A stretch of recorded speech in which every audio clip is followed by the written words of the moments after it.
Lorsque nous avons commencé cette série sur le ministère de la réconciliation, vous pensiez probablement que nous en tirerions 1 ou 2 sermons. Et nous voici au numéro 4. Et nous n'avons même pas encore abordé la façon de se réconcilier, qui sera le 5e sermon. En cas de conflit, quelles sont les méthodes bibliques qui nous expliquent comment nous devons nous réconcilier, que nous soyons mari et femme ou autres? Nous parlons spécifiquement entre nous, membres de l'Église. Car, comme je l'ai dit à plusieurs reprises, nous devons appliquer ces principes, mais il est presque impossible de se réconcilier avec les gens dans le monde. Les personnes avec lesquelles vous travaillez ont des valeurs différentes, ils ont une façon différente de faire les choses, et même si nous devons essayer d'appliquer ces principes, nous n'y parvenons pas toujours. Mais il nous est commandé d'appliquer ces principes à l'intérieur de l'Église. Les 2 premiers sermons portaient sur la manière dont Dieu nous réconcilie avec lui, ce qu'il a fait par Jésus-Christ et comment nous avons lié cela à la Pâque, parce que c'était la saison de la Pâque, comment il a envoyé Jésus-Christ parce que nous avons une nature humaine corrompue. Nous sommes par nature hostiles à Dieu et nous sommes par nature incapables de respecter sa loi. Et nous sommes par nature les enfants de la colère. Et pourtant, par le sacrifice de Jésus-Christ, Dieu nous réconcilie avec lui. Nous avons parcouru ses Écritures, comment Dieu a fait cela lorsque nous étions encore pécheurs. Dieu l'a fait alors que nous étions encore ses ennemis. J'ai passé beaucoup de temps à parcourir les Écritures pour montrer que nous sommes vraiment par nature les ennemis de Dieu. Nous sommes une abomination pour Dieu. Dieu doit faire quelque chose. Nous appelons cela le salut. Dieu doit nous sauver. Il doit nous réconcilier avec lui. Et ce n'est pas quelque chose que nous pouvons initier. Il doit commencer le processus. Il a commencé le processus en envoyant Jésus-Christ à travers le gouffre qui nous sépare de lui et que nous ne pouvons pas franchir. Ensuite, il nous a donné son esprit pour nous mettre en contact, en relation avec lui. Le problème, c'est que nous avons tous 2 natures. Nous avons en nous-mêmes une nature humaine corrompue qui doit être totalement recréée et nous avons ce que Pierre a appelé la nature divine. Dieu nous a donné la nature divine et nous avons 2 natures qui s'affrontent en nous-mêmes. Et c'est à cause de notre conflit avec Dieu que nous sommes en conflit les uns avec les autres. Lorsque les chrétiens sont en conflit les uns avec les autres, c'est parce que l'un d'entre eux ou les 2 ont un conflit avec Dieu et que nous n'avons pas traité correctement de ce conflit avec Dieu. Nous avons donc passé 2 sermons à montrer comment, et même cela n'était pas suffisant, à comprendre comment Dieu nous réconcilie et comment il le fait à travers le Christ et à travers son esprit, et comment il nous met en relation avec lui et nous devenons ses enfants. Le 3e sermon, et encore une fois, je n'ai fait qu'effleurer la surface, il y aurait pu y avoir 2 sermons sur ce sujet, était « Que devons-nous faire alors, puisque nous savons et comprenons maintenant et que nous sommes réconciliés avec Dieu, comment nous réconcilier avec un frère qui a péché contre nous? Ou à une sœur qui nous a offensés, comment faire ?» J'ai repris les 5 points des 2 premiers sermons sur les raisons des conflits entre les êtres humains, les raisons des conflits avec Dieu et j'ai montré comment Dieu traite ces 5 domaines. Ensuite, j'ai expliqué ce que nous devons faire si nous avons été offensés. La responsabilité de la personne offensée est énorme. J'ai montré que l'instruction qui nous est donnée en tant que personne qui a été offensée est exactement le contraire de ce que nous faisons naturellement. Notre réponse à l'offense, naturellement, est l'exact opposé de la façon dont Dieu dit de la traiter. Et comment, lorsque nous parcourons les instructions, comme nous l'avons fait, nous voyons que ces 5 domaines de conflit doivent être traités par la personne qui a été offensée avant qu'elle ne traite l'offense. Elle doit se réconcilier avec Dieu, gérer ses propres émotions. Elle doit faire face à ses propres raisons, elle doit faire la différence entre la vengeance et la justice. Nous avons passé en revue toutes ces différentes idées, l'idée que la colère peut être juste et que la colère peut être injuste. Nous avons montré que l'amertume est toujours injuste et qu'une personne peut avoir raison, devenir amère et finir par avoir tort. Nous avons montré comment l'Écriture dit que si, par exemple, votre mari vous maltraite et vous rassemblez tous vos amis et ne faites rien d'autre que de dénigrer votre mari, comment cela, maintenant, est un péché en soi. Nous avons donc ajouté un péché à un autre péché. J'ai passé en revue et montré comment, en tant que personne offensée, il y a écriture après écriture, instruction après instruction dans la Bible sur ce que nous devons faire en tant que personne offensée. Et ce n'est pas la manière naturelle dont nous gérons les choses. Notre réaction naturelle lorsque nous sommes offensés est de dire « Vous avez tort, je suis blessé et vous feriez mieux de vous repentir et vous feriez mieux d'arranger les choses. » Et bien sûr, cela nous ramène à deux problèmes fondamentaux que nous avons, à savoir que lorsque nous sommes blessés, nous attendons de l'autre personne qu'elle nous guérisse.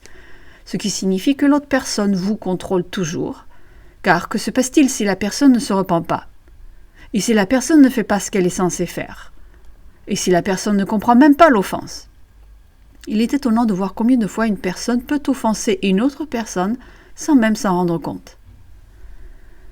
Dans un moment de colère, de faiblesse ou de stupidité, on fait quelque chose de très préjudiciable à une autre personne sans même qu'on s'en rende compte. Et nous avons ce problème fondamental de devoir défendre l'image que nous nous sommes faites de nous-mêmes. Nous sommes des images corrompues de Dieu et nous défendons notre image corrompue parce que nous nous considérons comme des dieux. Et c'est là le cœur du problème. Nous nous considérons comme des dieux et c'est pourquoi nous déterminons comment les autres nous vénèrent. Nous déterminons comment les autres nous traitent, nous avons des attentes à leur égard et lorsqu'ils ne les satisfont pas, nous estimons avoir le droit de les punir. Nous avons donc abordé tout ce problème et nous avons tous été confrontés à cette situation. Nous avons tous été offensés par quelqu'un et nous sommes tous passés par ces diverses émotions. La seule chose que je n'ai pas abordée et qui est un tout autre sujet en soi, c'est que lorsque nous sommes offensés, nous attribuons souvent un motif à l'offenseur. Lorsque nous en venons à la manière dont nous traitons l'offense, nous devons découvrir quel est le motif de la personne. Parfois, une personne ne peut même pas savoir ce qu'elle a fait.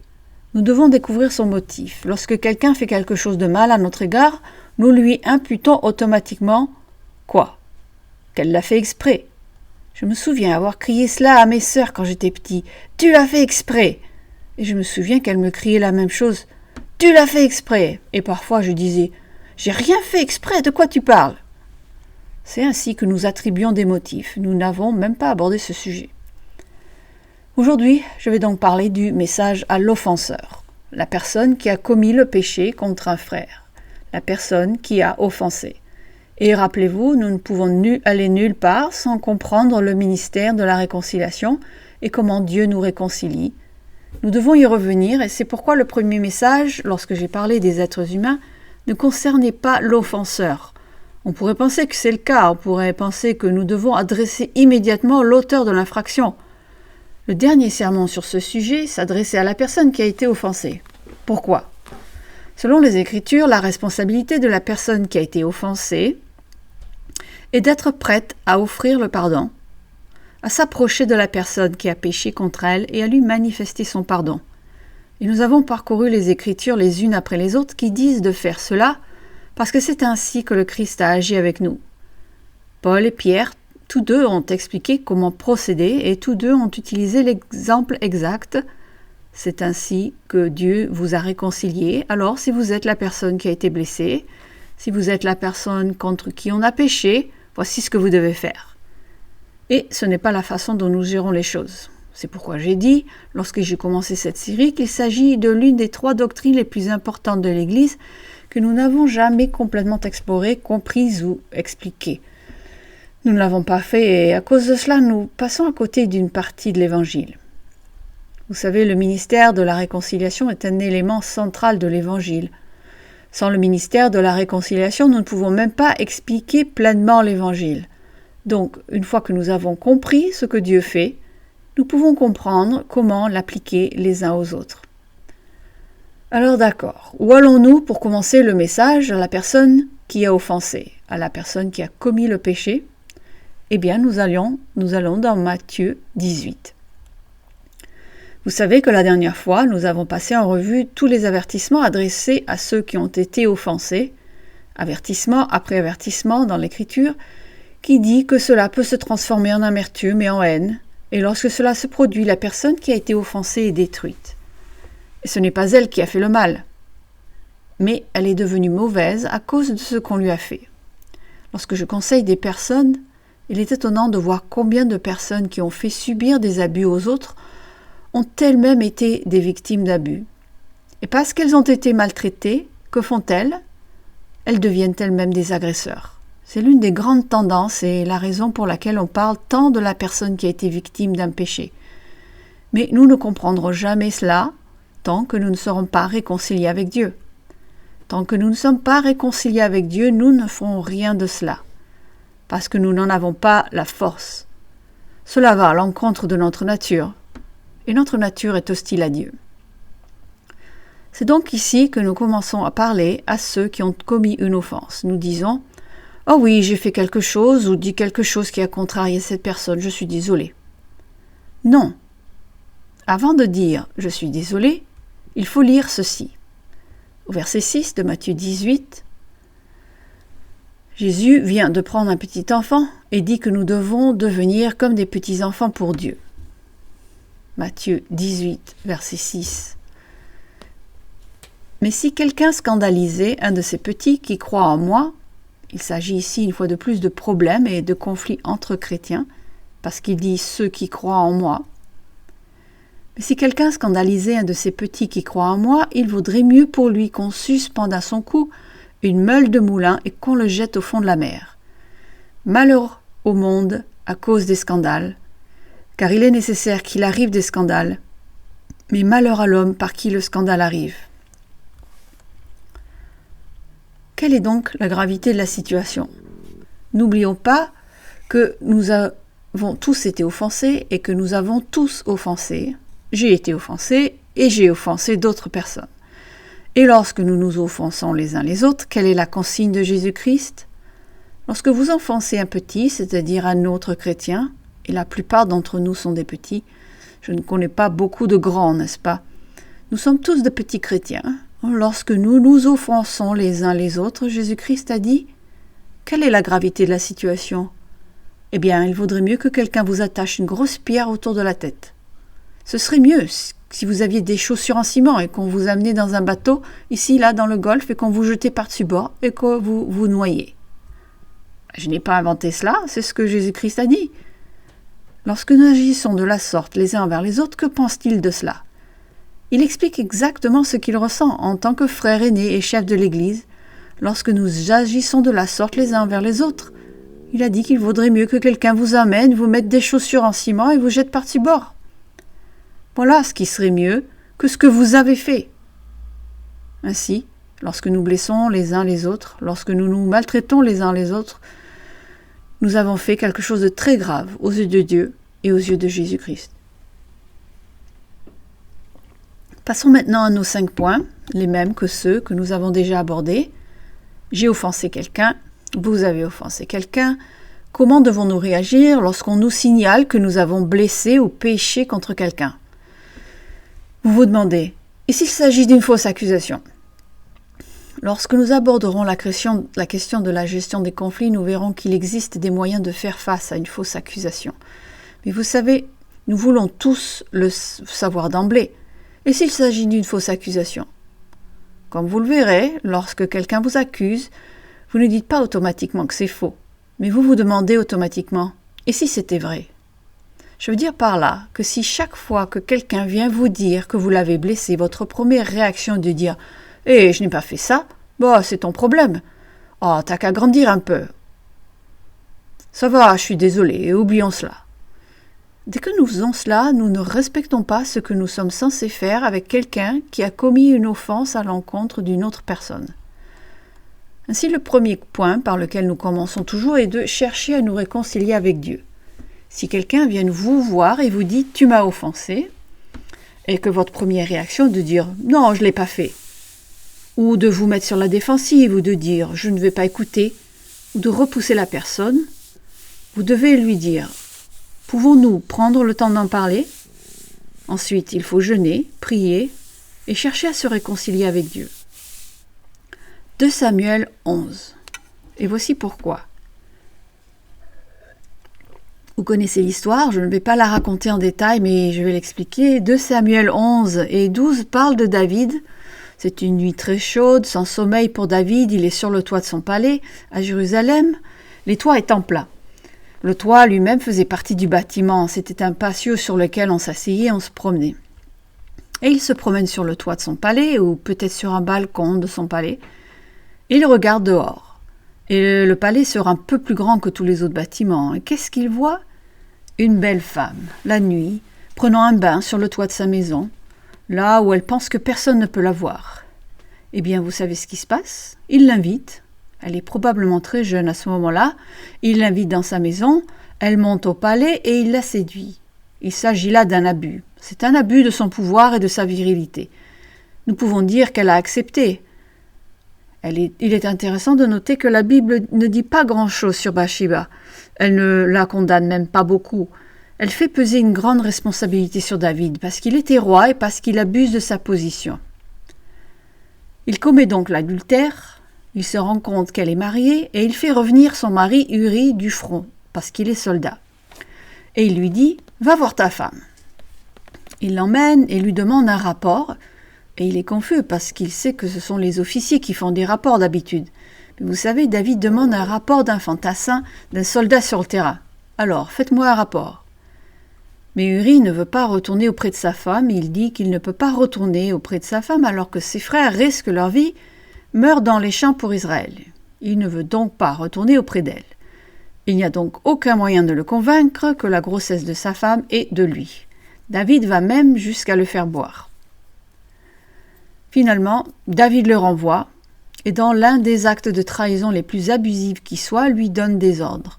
Les ordres qu'il a transmis à Joab, le commandant, constituent son propre arrêt de mort. Il lui dit « Envoie cet homme dans le lieu le plus troublé de la bataille, et quand les choses se gâteront, que tout le monde se retire, sauf lui. Ne lui donnez pas le signal. » Et c'est ce qu'ils ont fait. Ils l'ont laissé là, et il a été tué. David a assassiné cet homme comme s'il avait pris une épée et l'avait tué lui-même. C'est l'une des choses les plus abusives que l'on puisse imaginer. Vous séduisez la femme d'un homme, vous mentez, vous volez, vous assassinez un homme et vous utilisez votre position de roi pour le faire. Dans toute la Bible, il n'y a pas grand-chose de plus abusif que les péchés de cet homme. Et il est intéressant de constater que Dieu ne l'a pas tué. Et il y a une raison pour laquelle Dieu ne l'a pas tué. Au chapitre 12, Dieu lui envoie Nathan. Nous ne savons pas combien de temps s'est écoulé, peut-être des mois. Mais il s'est écoulé un certain temps et David ne s'est pas repenti. Nathan lui dit, il lui raconte une grande histoire et il dit « J'ai besoin que tu prennes une décision ». Il lui dit qu'il y a un homme dans le pays, un homme très riche, il a de très grands troupeaux, il a des terres, il a de l'argent. Cet homme n'a besoin de rien.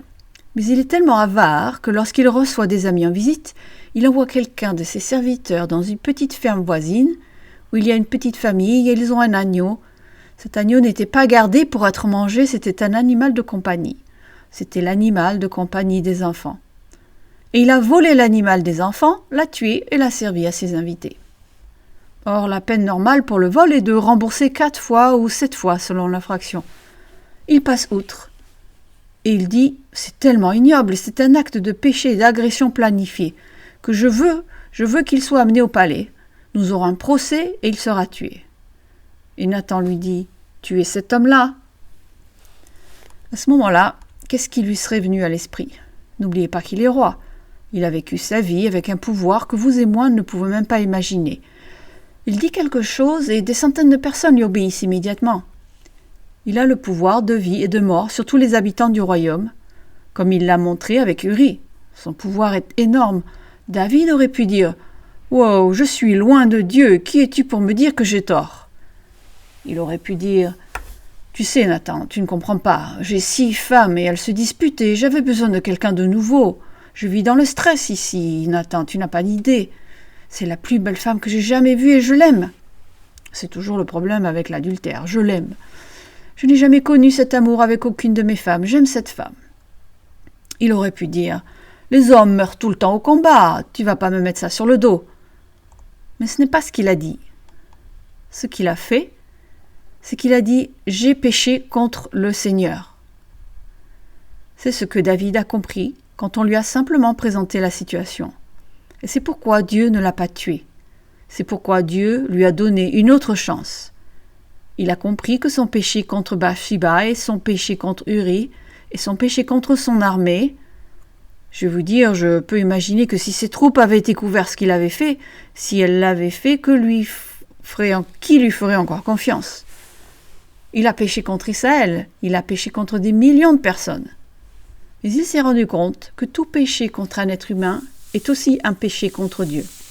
Chaque fois que nous nous maltraitons les uns les autres, nous péchons contre Dieu.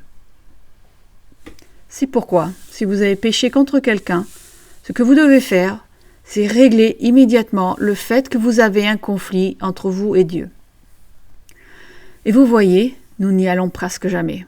Nous n'y allons presque jamais. Tu as fait quelque chose de mal envers moi. Même si nous disons que nous sommes désolés envers la personne, nous n'allons presque jamais régler le conflit que nous avons entre nous et Dieu, parce que nous n'en prenons pas la responsabilité. Ce que David a découvert et réalisé, c'est qu'il y a deux sortes de jugements de la part de Dieu. Lorsque nous péchons, il y a un jugement temporaire et un jugement éternel. Dieu n'a pas supprimé le jugement temporaire. David a souffert. Il a souffert jusqu'à la fin de sa vie. En fait, Dieu lui a dit qu'il y aurait un violent conflit dans ta famille pour le reste de ta vie, et le fils qui naîtra de l'union entre toi et Bathsheba, il ne vivra pas, et je ne le guérirai pas, il va mourir. Mais il lui a aussi dit par Nathan, ton péché est pardonné. La conséquence éternelle du péché de David est pardonnée, les conséquences temporaires ne le sont pas. Lorsque vous et moi péchons l'un contre l'autre, il y a parfois des conséquences temporaires à cause de ce que nous avons fait l'un à l'autre. Nous cherchons à nous réconcilier avec Dieu, puis à nous réconcilier les uns avec les autres. Cela signifie que nous devons assumer la responsabilité de nos actes. Nous devons reconnaître notre propre responsabilité. Nous devons rendre compte de ce que nous avons fait. Rappelez-vous ce qu'on a passé en revue en tant que personne offensée. Avant d'approcher l'offenseur, vous devez poser et répondre à la question suivante. Comment ai-je contribué au problème ? Car bien souvent, lorsque nous faisons cela, nous découvrons que la personne qui nous a offensés, nous l'avons nous aussi offensé à un moment donné ou à un autre. Nous avons contribué au problème. Mais vous voyez, nous ne pensons pas en ces termes. Lorsque nous blessons, nous avons tort. L'offenseur doit vraiment prendre ses responsabilités. Il doit dire « Comment ai-je fait cela ? Qu'ai-je fait ? Je dois être responsable. Je dois répondre de ce que j'ai fait. Et si j'ai péché, je dois faire quelque chose. Je dois réagir. » Vous savez, en fin de compte, le type de personne que nous sommes en termes de christianisme se résume à la façon dont nous réagissons, dont nous répondons, n'est-ce pas ? Dieu vous appelle, que faites-vous ? Nous parlons de notre responsabilité, il s'agit de la manière dont nous répondons à Dieu, il s'agit de la manière dont nous réagissons. Lorsque Dieu nous donne sa loi, que faites-vous ? Vous vous repentez. Qu'est-ce que la repentance ? C'est une réponse à Dieu. Qu'est-ce que notre obéissance ? C'est une réponse à Dieu. Qu'est-ce que notre foi ? Notre foi est une réponse à Dieu. Dieu ne vous a pas appelé parce que vous aviez une grande foi en lui. Vous avez foi en lui parce qu'il vous a appelé. La foi, est donc elle aussi une réponse. C'est notre responsabilité. Ainsi, lorsque nous avons péché contre une autre personne, Dieu ne va pas seulement juger notre péché, il va juger notre réponse à la personne que nous avons offensée, la façon dont nous lui répondons. Matthieu 5. Matthieu 5 est très intéressant. Je ne sais pas combien de fois dans ma vie j'ai amené quelqu'un à ce passage et je lui ai dit « Pensez-vous que ce passage dit, si quelqu'un vous a fait du mal, laissez votre offrande à l'autel et allez vous en occuper. » Et la moitié du temps, la personne répond « Oui, c'est ce qui est écrit. » Non, ce n'est pas le cas. Allons dans Matthieu 5, verset 23. Matthieu 5, verset 23.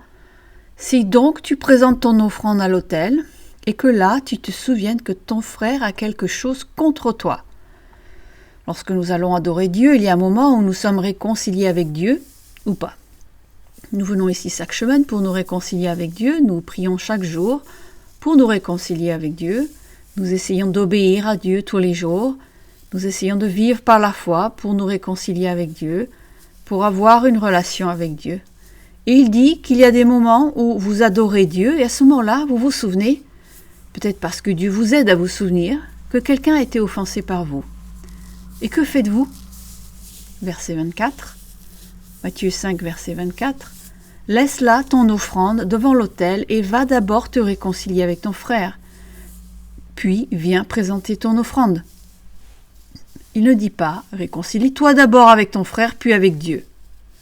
L'essentiel est que vous vous réconciliez avec Dieu, vous répondez à Dieu, et lorsque vous répondez à Dieu, il y a un moment où vous dites que vous devez faire face à « attendez une minute, si je ne suis pas en réconciliation avec mon frère, Dieu attend de moi que je m'arrête et que je m'en occupe. Je viens avec mon offrande à Dieu, je viens adorer Dieu. Et dans cet acte, en réponse à sa réconciliation, nous sommes motivés pour aller nous réconcilier avec quelqu'un que nous avons, ne serait-ce que pensé avoir offensé. C'est-à-dire c'est dire l'importance de cette démarche. Si un frère a quelque chose contre vous, allez le voir. C'est la responsabilité de l'offenseur. Vous pouvez aller voir votre frère et le frère peut dire que vous ne l'avez pas offensé. Cela m'arrive souvent. Je suis étonnée du nombre de personnes qui m'appellent d'ici, d'Austin ou de Waco pour me dire « Je pense que je vous ai peut-être dit quelque chose de mal. » Et je n'ai aucune idée de ce dont ils parlent. Je leur réponds alors « Vous ne m'avez pas offensé. » Mais je suis toujours étonnée quand quelqu'un le fait parce que je me dis « Waouh, ils font vraiment ce qu'il y a ici dans Matthieu 5. Je crois que j'ai offensé quelqu'un. Je ferais mieux d'aller lui en parler. » Parce qu'il n'est jamais facile de le faire. Je pense que j'ai fait du mal à quelqu'un. Et je fais du mal à quelqu'un. Alors, je ferais mieux d'essayer de réparer le mal. Lorsque nous avons une conscience aiguë de la réconciliation que nous avons avec Dieu, nous avons une conscience aiguë et le désir de nous réconcilier avec ceux que nous avons blessés. Si nous ne le faisons pas, il y a un problème entre nous et Dieu. Lorsque vous et moi sommes dans un conflit si profond qu'il nous sépare en tant que chrétiens, nous créons un conflit où nous rouvrons le conflit que nous avons avec Dieu. C'est pourquoi Dieu dit dans Pierre de bien traiter nos femmes afin que nos prières ne soient pas entravées. Que veut-il dire? Lorsque nous maltraitons nos femmes, Dieu dit « Tu es en conflit avec moi ». Et pour les femmes, c'est la même chose. Quand vous maltraitez votre mari, vous avez maintenant un conflit avec Dieu. Il y aura des problèmes entre vous et Dieu. Comme nous l'avons dit la dernière fois, il est parfois impossible de se réconcilier avec quelqu'un. La personne ne vous le permet pas. Nous en parlerons lorsque nous aborderons la résolution des conflits. Mais nous parlons ici de l'attitude. Si nous n'avons pas l'attitude et l'approche nécessaires, si nous n'avons pas la compréhension nécessaire, la résolution des conflits n'aboutira qu'à peu de choses, voire à rien. Nous devons adopter cette attitude. Ainsi, lorsque vous avez offensé quelqu'un ou que quelqu'un vient vous voir et vous dit « vous m'avez blessé, vous m'avez offensé », la première chose que nous devons faire, vous et moi, c'est de nous réconcilier avec Dieu, parce que si nous sommes réconciliés avec Dieu, nous dirons « d'accord, je vais mettre mon offrande ici et je vais m'occuper de la personne que j'ai offensée, je vais m'occuper de la personne que j'ai blessée et je vais l'aider à guérir. » Le deuxième point, et certains d'entre vous l'ont écrit pour vous en souvenir, est que nous devons renoncer à notre besoin de contrôler l'autre personne. En tant qu'auteur de l'infraction, que voulez-vous? Si vous avez fait quelque chose de mal à quelqu'un, que voulez-vous? Le pardon et la réconciliation immédiate, et peut-être aussi un petit morceau de la personne. D'accord, je suis désolée, je n'aurais pas dû dire ça, mais tu ne devrais pas te mettre aussi en colère. Ce ne sont pas des excuses. C'est une façon détournée d'essayer de corriger la personne que vous avez offensée. Il se peut que leur colère soit incontrôlable. Et il y a un moment où il faut dire « Tu sais, tu as péché contre moi avec ta colère. » Mais si la personne offensée vient vous voir, ce n'est pas le moment de le faire. Lorsqu'elle vient vous voir, vous devez renoncer au besoin de contrôler sa réaction. Ce que vous devez faire, c'est d'accepter, d'assumer la responsabilité de ce que vous avez fait de mal. Certes, leur contribution a pu être énorme, mais ce n'est pas là qu'il faut commencer. Nous parlons du point de départ. Le point de départ est « Oui, je vois ce dont vous parlez, j'ai contribué de cette manière et je suis désolé. » Vous savez que la Bible parle de confession. L'expression « je suis désolé » n'est pas une confession. J'ai vu des gens dire « je suis désolé », mais l'autre personne leur demande « de quoi êtes-vous désolé ?» Je ne sais pas, je suis désolé que vous ayez été blessé, que nous ayons un problème entre nous. Ce n'est pas une confession, c'est de l'apaisement. Ce n'est même pas reconnaître que nous avons fait quelque chose de mal. Je vais vous dire, si c'est ainsi que nous nous repentons à Dieu, nous n'avons pas de salut. Qu'est-ce que se repentir devant Dieu? Nous reconnaissons que nous sommes pécheurs, nous reconnaissons que nous enfreignons la loi. Et nous reconnaissons que nous avons une nature humaine corrompue. C'est cela la repentance. Le repentir est une reconnaissance absolue. Ma nature innée et corrompue, c'est une abomination. Nous sommes allés au bout de la signification du mot et de son utilisation, et que je suis par nature ton ennemi. C'est de cela que nous nous repentons, quand notre voisin vient nous voir et nous dit « Tu m'as fait du mal, tu m'as offensé ». Ce que nous voulons faire à ce moment-là, c'est défendre l'image corrompue que nous avons de nous-mêmes. C'est pourquoi nous devons reconnaître, si j'ai péché, je dois m'en assurer, parce que si j'ai péché contre cette personne, j'ai aussi péché contre Dieu. Et donc, j'ai l'obligation de me repentir. En fait, si nous avons péché contre une personne, nous devons nous repentir devant Dieu et devant la personne contre laquelle nous avons péché.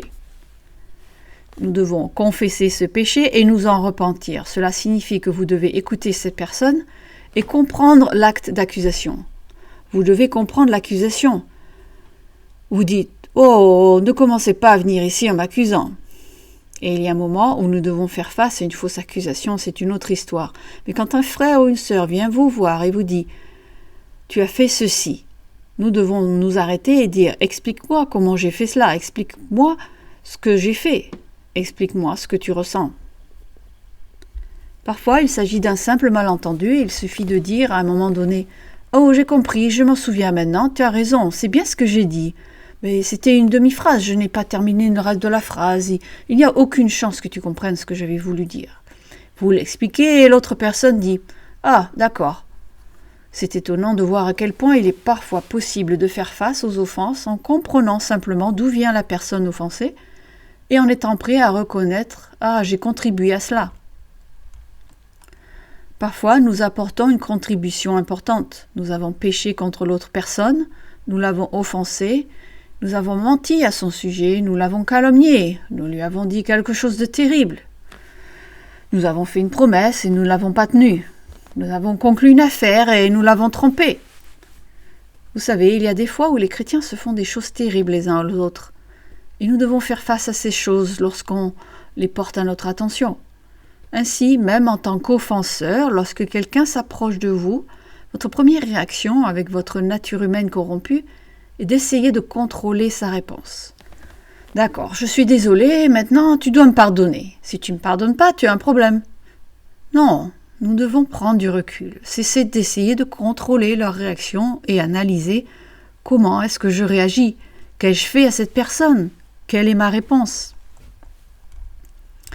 Le troisième problème dont nous avons parlé est que nous devons chercher la solution de Dieu au lieu de satisfaire nos désirs et nos attentes.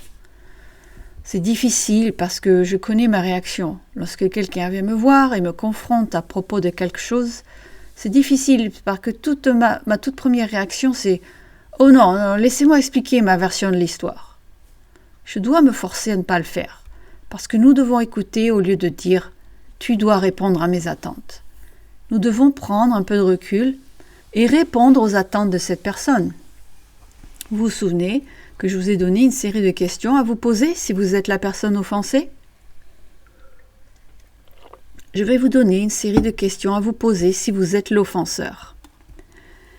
Si quelqu'un vient vous voir et vous dit « Vous m'avez offensé », c'est pourquoi il faut parfois dire « Expliquez-moi et laissez-moi y réfléchir » ou « Fixons un moment pour en discuter car je ne sais pas comment résoudre ce problème ». Les questions que vous devez vous poser. Ai-je péché contre cette personne? L'ai-je blessé par ignorance? Y a-t-il eu un problème de communication entre nous et comment y ai-je contribué? La première chose que vous devez vous demander, c'est « Ai-je péché ?» Laissez-moi comprendre ce que j'ai fait ici ou étais-je simplement ignorant? J'ai ignoré les sentiments de la personne. Cette personne a traversé une épreuve terrible, elle vient d'apprendre qu'un membre de sa famille est décédé, j'ai fait des blagues et je blesse la personne. J'ai été insensible et je dois l'assumer. Parfois, il s'agit simplement d'un problème de communication. Parfois, nous disons les choses les plus stupides. La première chose à faire est donc de se demander en quoi j'ai contribué à cette situation. Ai-je calomnié cette personne ? Peut-être que je n'aurais pas dû dire cela à propos de cette personne. Je n'aurais peut-être pas dû être aussi méchant avec elle. J'ai vraiment perdu mon sang-froid avec cette personne, j'ai péché. C'est la première question que nous devons nous poser au lieu de nous défendre. Deuxième question. Comment dois-je assumer la responsabilité de mes actes ? Et je vais vous dire, parfois la responsabilité de nos actes implique une restitution. Nous n'y pensons pas beaucoup. Vous savez, appliquons cela à quelqu'un d'extérieur à l'église. Si votre voisin vient vous voir et vous dit « Votre chien s'est échappé et il est venu féconder ma chienne, mais ma chienne est un pur sang et le vôtre est un clébard, un mélange de races. Vous avez gâché mon chien. » Notre réaction pourrait être « Oh allez, ce sont des chiens. Je veux dire, des chiens pur sang, c'est bête ça. Les chiens sont des chiens. » Mais vous pourriez dire « Eh bien, je suis désolé, je vais vous dire ce que je vais faire. Je vais rafistoler cet endroit de la clôture et tenir mon chien en laisse pour qu'il ne retourne plus chez vous.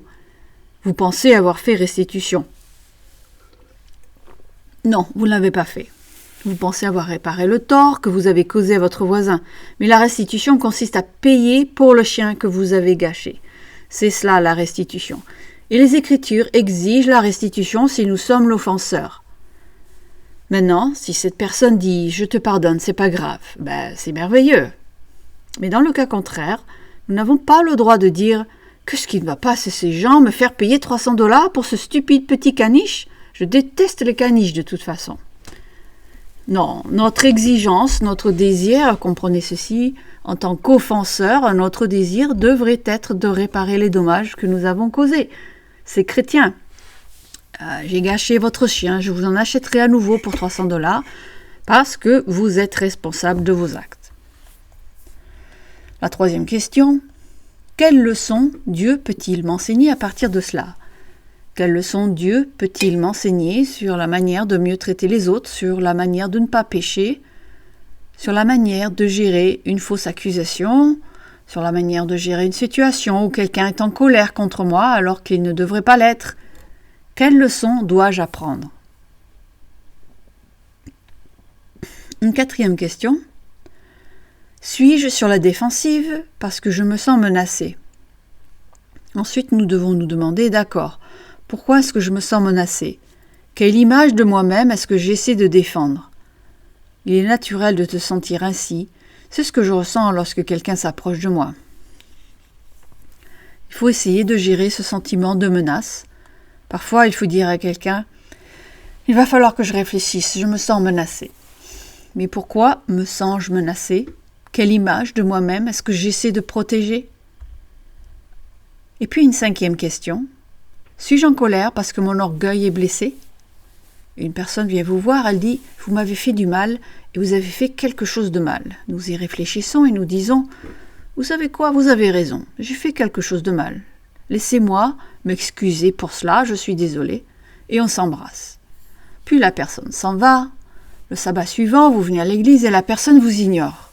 Et vous vous dites « Oh, cette personne ne m'a pas pardonné, cette personne est un vrai pécheur et elle m'offense. » Mais vous devez comprendre quelque chose, la confiance se mérite. Et lorsque vous et moi rompons la confiance, il faut une personne très très spéciale pour rétablir immédiatement cette confiance. La plupart du temps, il faut du temps pour guérir.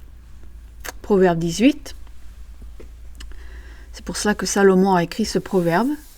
Proverbe 18, verset 19.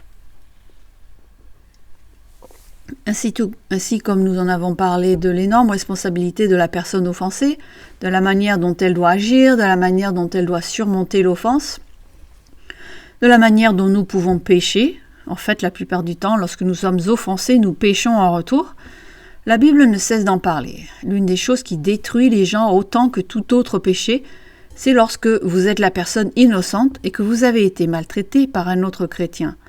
Il y a probablement plus de gens qui ont été détruits spirituellement en étant la personne innocente qui a été offensée, maltraitée et qui a péché contre un autre chrétien que n'importe quelle autre chose, à cause de l'amertume, de la colère et de la haine qui se forment. Regardons dans Proverbe 18, au verset 19. On va lire ici dans la version de la Bible du Semeur. Un frère que l'on a offensé est plus inaccessible qu'une ville fortifiée, et des dissensions sont comme les verrous d'un palais. Lorsque vous avez offensé quelqu'un, vous devez lui laisser le temps de guérir. Et vous devez continuellement, maintenant, tendre la main à la personne que vous avez offensée. Vous devez continuellement lui tendre la main et parfois accepter qu'elle vous maltraite un peu pour montrer que vous êtes vraiment désolé, que vous êtes vraiment repenti et que vous n'essayez pas de la blesser de quelque manière que ce soit. La confiance se mérite et il faut une personne très spéciale pour que lorsqu'elle pardonne, elle dise « D'accord, je te fais à nouveau confiance ». En général, cela prend du temps et nous devons le comprendre. Le quatrième point est qu'en tant qu'offenseur, vous devez chercher à guérir les émotions endommagées de l'autre personne. Rappelez-vous ces 5 points. Vous souvenez-vous de ce que nous avons dit à propos de ce qui est remarquable chez Dieu? Il est la personne offensée, et pourtant, toutes ses réactions visent à guérir l'offenseur. Dieu essaie de guérir l'offenseur. Dieu essaie de guérir le pécheur. Dans ce cas, c'est vous qui êtes le pécheur, vous avez blessé quelqu'un, vous avez endommagé quelqu'un, et cette personne vient vous voir. Nous essayons maintenant de le guérir.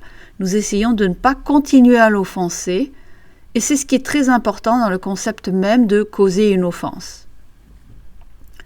Jésus-Christ a offensé beaucoup de gens au cours de son ministère sur terre. Mais je veux que vous compreniez quelque chose. Jésus n'a jamais offensé personne à cause de sa méchanceté. Jésus n'a jamais offensé quelqu'un parce qu'il essayait de les manipuler, parce qu'il ne répondait pas à ses attentes. Jésus n'a jamais offensé personne parce qu'il essayait de projeter ses droits sur les autres. En fait, s'il avait projeté ses droits sur les autres, il aurait tué tout le monde sur la surface de la terre, parce qu'il avait le droit de le faire.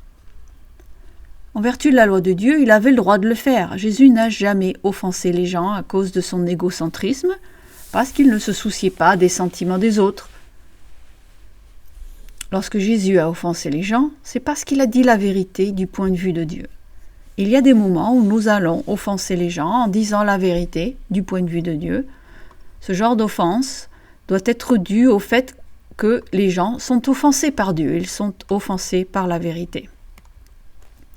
Au fil des ans, de nombreuses personnes utilisent la vérité de Dieu comme une arme pour offenser quelqu'un qu'elles n'aiment pas ou pour se sentir supérieures aux autres. À ce moment-là, vous offensez les gens pour de mauvaises raisons. Vous savez, il y a une histoire très intéressante dans Matthieu 17. Passons à Matthieu 17, verset 24, car cela en dit long sur l'approche du Christ. Matthieu 17, 24.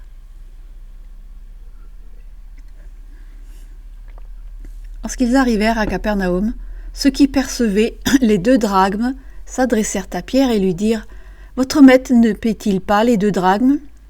« Oui, dit-il. » Et quand il fut entré dans la maison, Jésus le prévint et dit « Que t'en semble, Simon? Les rois de la terre, de qui perçoivent-ils des tributs et des impôts? De leurs fils ou des étrangers ?» Il lui dit « Des étrangers. » Et Jésus lui répondit « Les fils en sont donc exempts. » Son argument est que si nous sommes les fils de Dieu, nous ne devrions pas avoir à payer la taxe du temple. Il ne parle pas ici de la dîme. Il y avait un impôt spécial sur le temple.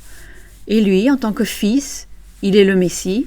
Pourquoi le Messie devrait-il payer un impôt sur le temple? Pierre n'a pas répondu. Je suis sûr que Pierre se dit « Je ne suis même pas sûr de ce qu'il dit, et d'habitude, quand je dis cela, je finis par avoir des ennuis. Je vais donc me taire. » Mais c'est à sa prochaine déclaration qu'il veut conduire Pierre. Verset 27. Matthieu 17, verset 27.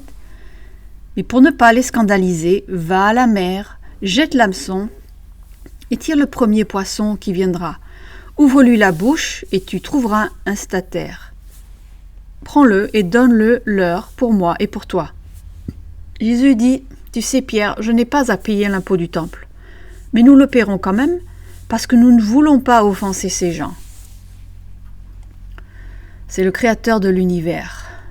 Le Créateur de l'univers a dit « Ils ne comprendront pas, alors je paierai la taxe, même si moralement je n'y suis pas obligé. » Et oui, Jésus a offensé les gens, mais il l'a toujours offensé parce qu'ils étaient offensés par Dieu. Il a simplement dit la vérité, et en disant la vérité, les gens se sont sentis offensés par lui et par Dieu. Remarquez cependant que son style de vie était que, à l'exception de la vérité de Dieu, tout ce qu'il faisait, même s'il n'y était pas obligé, même si c'était une imposition pour lui de le faire, il agissait de manière à ne pas offenser les autres.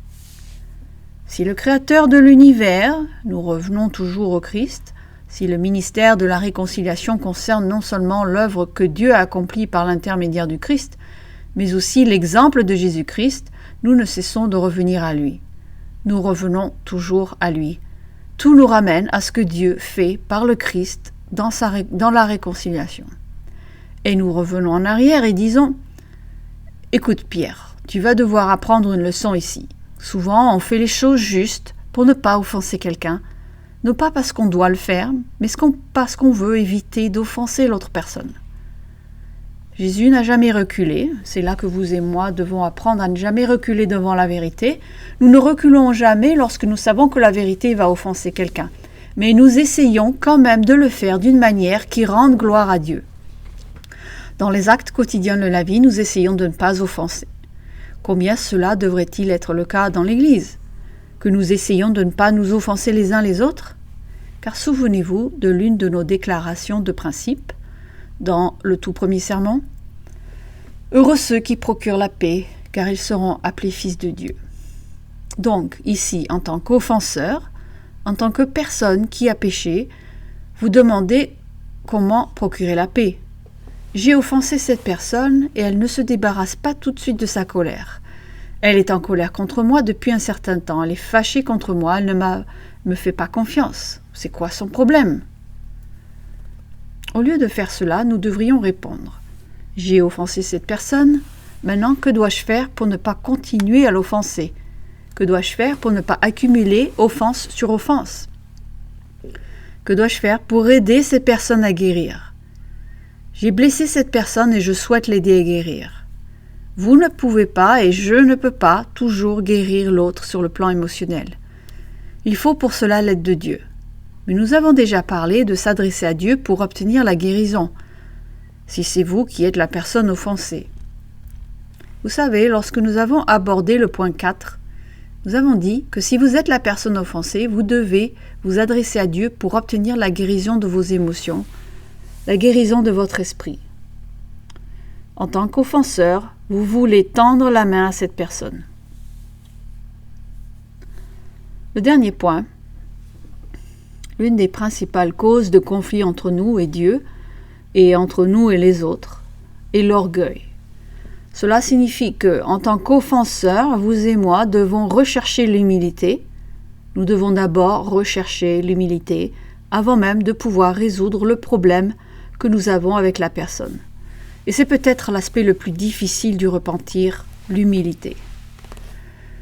Dans Genèse 3, nous avons commencé dans le premier sermon, et nous revenons toujours sur certains points, par le fait que la nature humaine s'est corrompue parce qu'ils ont mangé de la connaissance du bien et du mal. Chaque être humain est donc devenu un mélange de bien et de mal.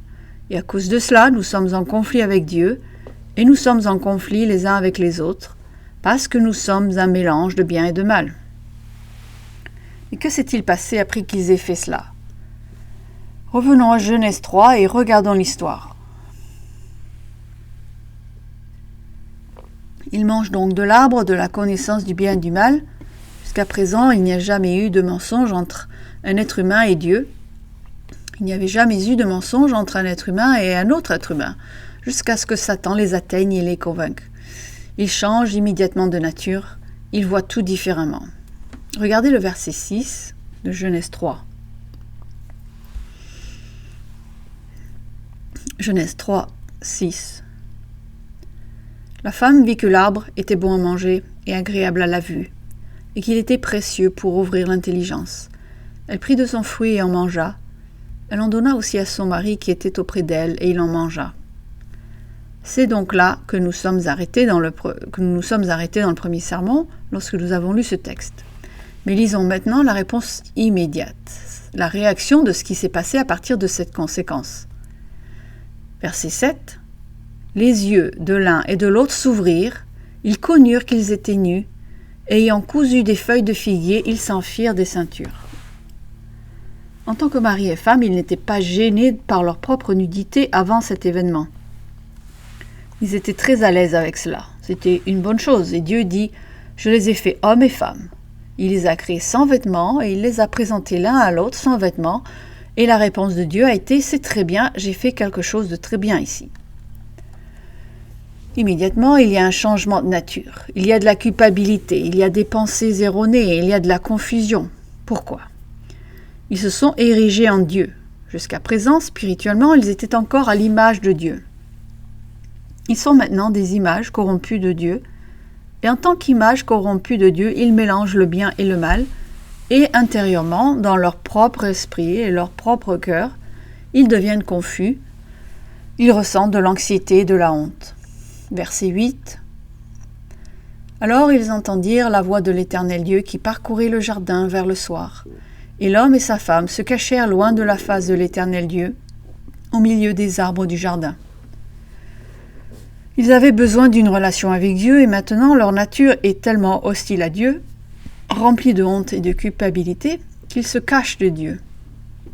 Vous voyez comme leur nature a changé. Ils se cachent de Dieu. Il va nous attraper, il va nous faire du mal, nous avons été méchants. Et ils se cachent. Verset 9. Mais l'Éternel Dieu appela l'homme et lui dit « Où es-tu » Rappelez-vous, ce n'est pas parce que Dieu ne savait pas où ils étaient.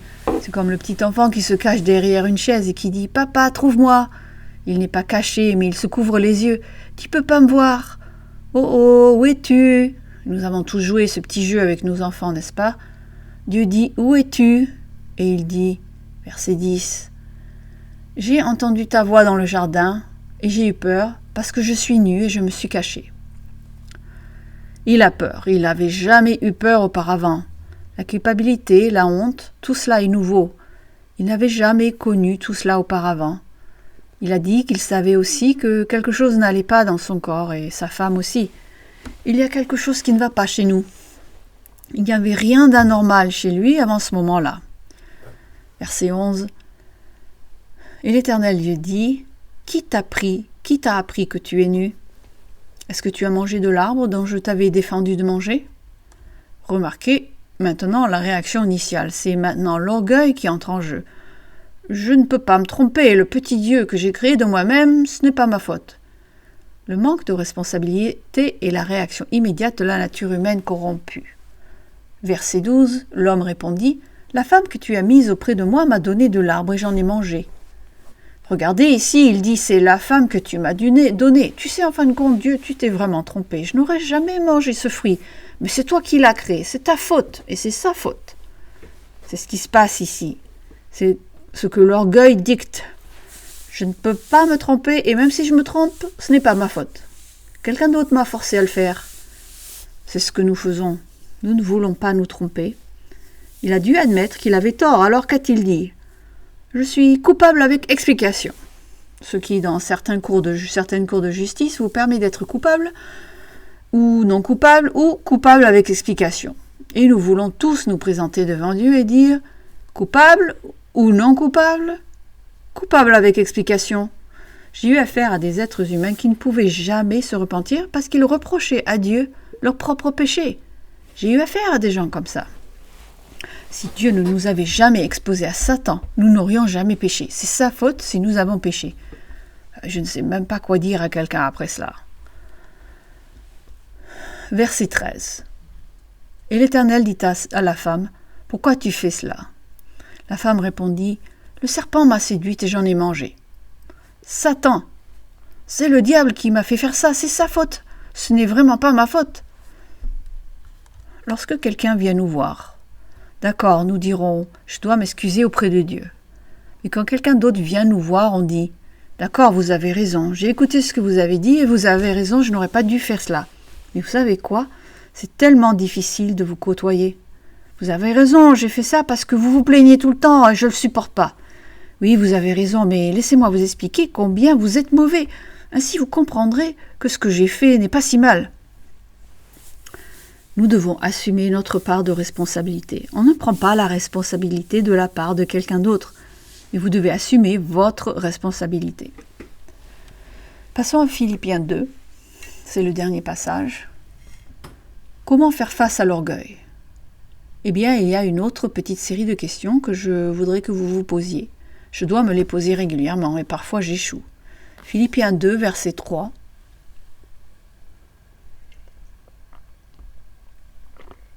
Philippiens 2, verset 3. Ne faites rien par esprit de parti ou par vaine gloire, l'orgueil ici, mais que l'humilité vous fasse regarder les autres comme étant au-dessus de vous-même. Que chacun de vous, au lieu de considérer ses propres intérêts, considère aussi ceux des autres.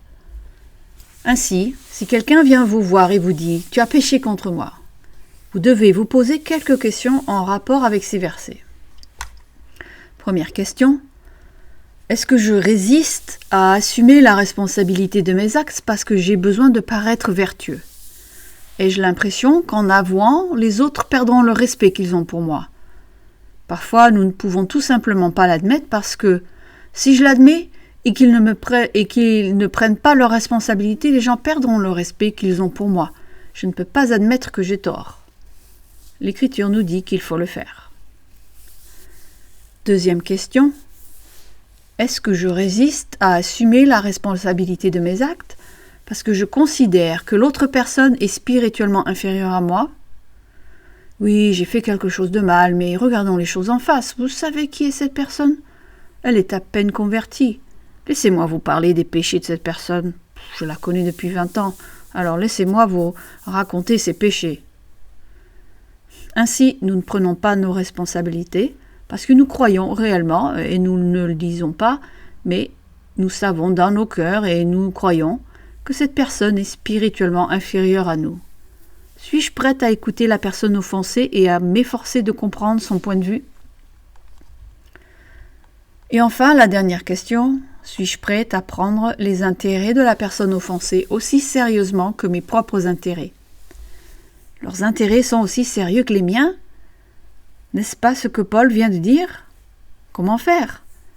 Eh bien, il nous amène dans le verset suivant à un exemple sur comment faire cela. Il nous dit, bon, d'accord, c'est difficile, alors laissez-moi vous donner un exemple sur la manière de procéder. Philippiens 2, verset 5. Le verset 4 dit que chacun de vous ne doit pas chercher son propre intérêt, mais l'intérêt des autres. Ainsi, cette personne dit, j'ai offensé cette personne, j'ai mes intérêts, j'ai mes sentiments, j'ai mes idées. D'accord, mais je dois considérer les intérêts de cette personne comme égaux aux miens. Comment pouvez-vous faire cela ? Eh bien, Paul dit, c'est ainsi qu'il faut procéder au verset 5. Nous allons lire la version second 21, Philippiens 2, verset 5. Que votre attitude soit identique à celle de Jésus-Christ. Eh bien, elle nous ramène là où il va dans chacun des cas dont nous parlons. Revenons à l'exemple de la personne qui nous a réconciliés avec Dieu. Revenons à lui, sa réconciliation, son exemple. C'est ce que nous faisons. Lui qui est de condition divine, il est dit en forme de Dieu dans la version NEG 79. Nous pensons à une forme comme une ébauche de quelque chose. Le mot forme a beaucoup plus de substance que cela. Il s'agit d'une traduction plus littérale. Il était par nature Dieu, de condition divine. Vous et moi sommes par nature des images corrompues de Dieu qui ont reçu la nature divine comme un acte de guérison. Verset 6. Lui qui est de condition divine, il n'a pas regardé son égalité avec Dieu comme un butin à préserver. Verset 7. Mais il s'est dépouillé lui-même. C'était une décision en prenant une condition de serviteur. Il aurait pu venir en empereur de l'Empire romain, mais il ne l'a pas fait. Il est venu en tant que serviteur, par nature. La nature de Jésus-Christ, la nature et la chair divine étaient celles d'un serviteur. En devenant semblable aux êtres humains, reconnu comme un simple homme, verset 8, il s'est humilié lui-même en faisant preuve d'obéissance jusqu'à la mort, même la mort sur la croix.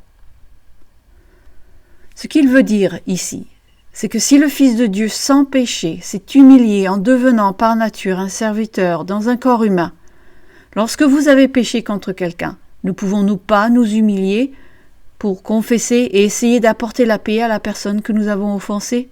Ne pouvons-nous pas faire cela? Ne pouvons-nous pas essayer de le faire? Nous sommes revenus à la pauvreté spirituelle, n'est-ce pas?